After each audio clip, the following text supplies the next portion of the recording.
For decades, Queen Nzinga held the line. She stood unyielding against the advancing forces, defining the spirit of resistance.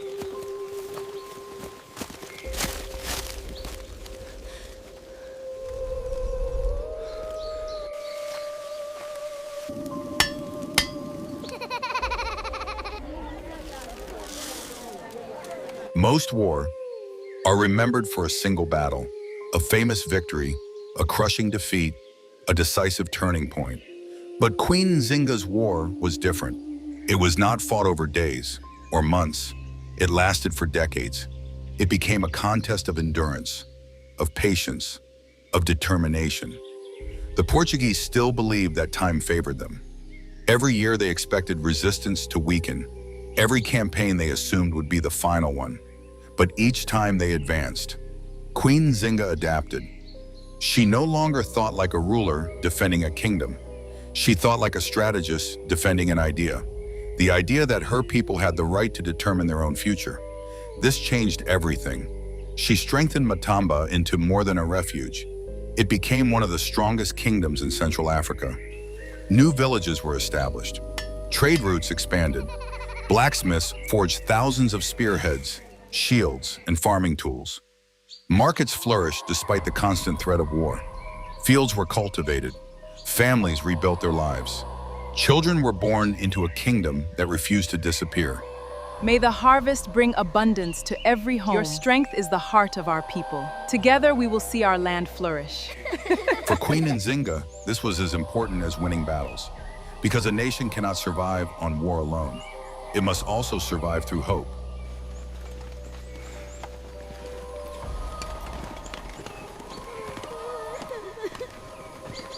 Yet even as Matamba prospered, danger never disappeared. Portuguese commanders continued launching military expeditions. Some sought territory. Others sought captives for the Atlantic slave trade. Entire communities across Central Africa lived under constant uncertainty. Nzinga understood that military strength alone would never be enough. She needed allies. So she looked beyond her own borders.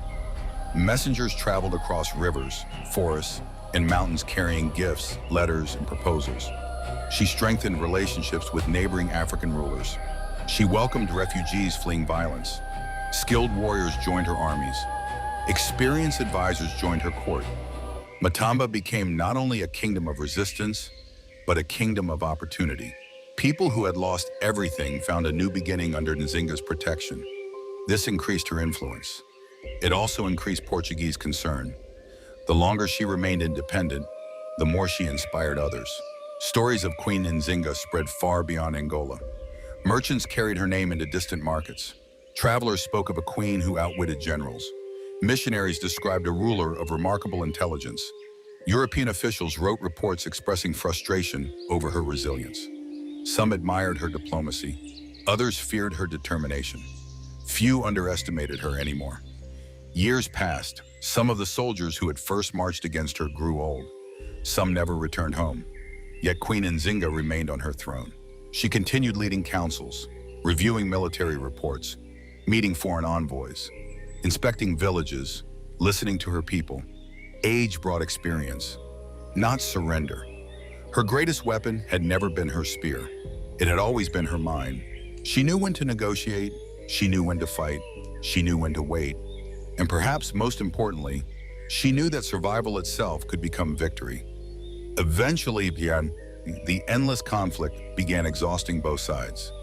The Portuguese realized that conquering Queen Nzinga would require enormous resources that could be used elsewhere. Meanwhile, Nzinga understood that every year of peace meant another year for her people to rebuild. Once again, diplomacy returned. Negotiations reopened. Messages crossed battle lines. Old enemies sat together once more. Not because trust suddenly existed, but because both sides understood the cost of endless war. Queen Nzinga entered these negotiations from a position she had earned. Not through surrender, but through endurance. She had survived what many believed impossible. She had defended her people for decades. She had preserved the independence of her kingdom. She had proven that African rulers could negotiate with European powers as equals, not as subjects. This was perhaps her greatest victory, not a battlefield triumph, but a political one. History often celebrates the clash of armies, yet the agreements that follow those clashes can shape generations. Queen Nzinga understood that lasting peace required as much wisdom as war. Her people began rebuilding without the constant fear of immediate invasion. Trade slowly expanded, communities recovered. Fields once abandoned produced food again. Children grew up hearing stories of the queen who never accepted defeat. Those stories would outlive every battle, and Queen Nzinga herself was becoming more than a ruler. She was becoming a symbol, a living reminder that courage is measured not by the absence of fear, but by the refusal to surrender to it. Her journey, however, was approaching its final chapter. The battles had forged her, the years had strengthened her. Now history would decide how the world would remember her. Yet even as diplomacy returned, Queen Nzinga never confused peace with permanent security. She had spent too many years watching promises disappear, too many years seeing treaties broken, too many years learning that vigilance was the price of freedom. So while ambassadors exchanged gifts, her commanders continued training soldiers.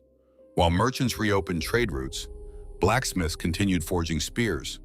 While villages celebrated harvests, watchtowers remained occupied. Peace, she believed, should never become an excuse for complacency. History had taught her that kingdoms often fall, not when danger arrives, but when leaders believe danger has disappeared. Nzinga refused to make that mistake. She visited villages across Matamba. She listened to elders. She met farmers who had returned to their fields after years of war. She spoke with merchants whose caravans once again crossed rivers and forests. She inspected newly built settlements. She encouraged families to rebuild their homes. To Queen Nzinga, the sound of children playing safely was as meaningful as any military victory, because this was the future she had fought to protect. Not endless war, but lasting peace. As the years passed, her court became one of the most respected political centers in Central Africa. Foreign envoys traveled long distances seeking audiences with the queen. Some came to negotiate trade. Others came seeking alliances. Some simply wished to meet the woman whose name had spread across continents. Visitors often expected to meet only a warrior. Instead, they encountered a stateswoman, a ruler capable of discussing diplomacy, commerce, religion, and military strategy with equal confidence. Her reputation continued to grow, not because she claimed greatness, but because she earned respect. She had outlived governors. She had negotiated with kings. She had defeated generals. She had preserved her kingdom through one of the most turbulent periods in Central African history. Few rulers anywhere in the world could claim such an achievement. Yet Queen Nzinga rarely spoke of personal glory. Her attention remained fixed on her people. She believed the strength of a ruler could be measured by the stability of the kingdom. Were the markets full? Were the farms producing food? Were roads safe for travelers? Were children growing up without fear? These questions mattered more to her than titles or monuments, because a throne was never the destination. It was a responsibility renewed every day. Meanwhile, a new generation was coming of age. Many of them had never known a world without Queen Nzinga. To them, she was not merely a historical figure. She was their queen, their protector, their symbol of resilience. Parents told stories about her courage around evening fires. Warriors repeated tales of her brilliant strategies. Elders reminded the young that freedom had never come without sacrifice. Slowly, those stories became part of the kingdom's identity. The legend of Queen Nzinga was growing, while she was still alive. Even her enemies began acknowledging what they had once refused to admit. This was no ordinary ruler. She had changed the balance of power in Central Africa. She had demonstrated that diplomacy could stand beside military strength. She had shown that intelligence could overcome overwhelming odds. And she had forced one of Europe's great colonial powers to recognize her as a leader they could neither ignore nor easily defeat. For Queen Nzinga, this was never about proving herself to history. It was about ensuring that future generations inherited more than memories of defeat. They would inherit a kingdom that had resisted, a people who had endured, and a legacy built on courage rather than surrender. The war had lasted a lifetime, but so had her determination. And as Queen Nzinga entered the later years of her reign, the world around her had changed forever. The woman who had once struggled to protect her kingdom had become one of the most respected rulers on the African continent. Her greatest battles were behind her, but her greatest legacy was only beginning. The years of conflict had changed Central Africa forever. Kingdoms had risen, others had disappeared, alliances had formed and dissolved. Empires had expanded, but through every victory, every setback, and every uncertain season, Queen Nzinga remained. Her endurance became one of her greatest achievements. She had survived political conspiracies. She had survived invasions. She had survived betrayal. She had survived years of relentless warfare. Most rulers are remembered for a single great victory. Queen Nzinga was remembered because she refused to disappear. By now, her name carried weight far beyond the borders of Ndongo and Matamba. Across Central Africa, people spoke of a queen who refused to bow, a queen who turned diplomacy into a weapon, a queen who transformed adversity into opportunity. Her story traveled with merchants, it crossed rivers with traders, it spread through villages by word of mouth. Long before books recorded her life, the people had already made her a legend. Even Portuguese officials began writing about her with a mixture of frustration and respect. Some had expected a quick conquest. Instead, they found decades of resistance. They discovered a leader who understood both war and peace, a queen who could negotiate one day and command an army the next, a ruler who refused to allow fear to shape her decisions. That reputation could not be erased. As Queen Nzinga grew older, her pace slowed, but her mind remained as sharp as ever. She still attended royal councils. She still questioned advisors. She still studied reports from distant provinces. She still listened before making decisions. Experience had taught her that wisdom often begins by listening. The young princess who once observed quietly in the royal court had become the elder stateswoman others now came to hear. Generations looked to her for guidance. Young commanders sought her advice before campaigns. Chiefs respected her judgment. Foreign envoys valued her counsel. She had become more than a queen, she had become an institution. Yet through all her accomplishments, Queen Nzinga never forgot the cost of leadership. She remembered the villages destroyed by war, the families separated by conflict, the sacrifices made by ordinary people whose names history would never record. Those memories remained with her. They reminded her why she had chosen resistance, not for personal glory, not for power, but because she believed her people deserved the right to determine their own future. That belief never changed.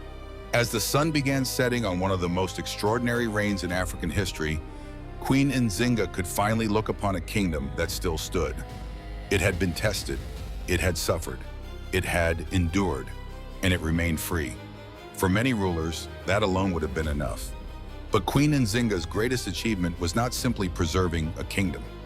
It was proving that courage, intelligence, patience, and resilience could stand against even the mightiest empire. Her war had lasted a lifetime, but so had her commitment to her people. The battles were beginning to fade. The scars remained. Yet from those scars emerged something stronger than victory, a legacy. One that would inspire generations long after the sound of war drums had fallen silent. But every remarkable journey must eventually reach its final chapter. And for Queen Nzinga, that chapter would not be defined by the way she fought. It would be defined by the legacy she left behind. The warrior queen had defended her kingdom. Now history would decide how the world would remember her. To be continued.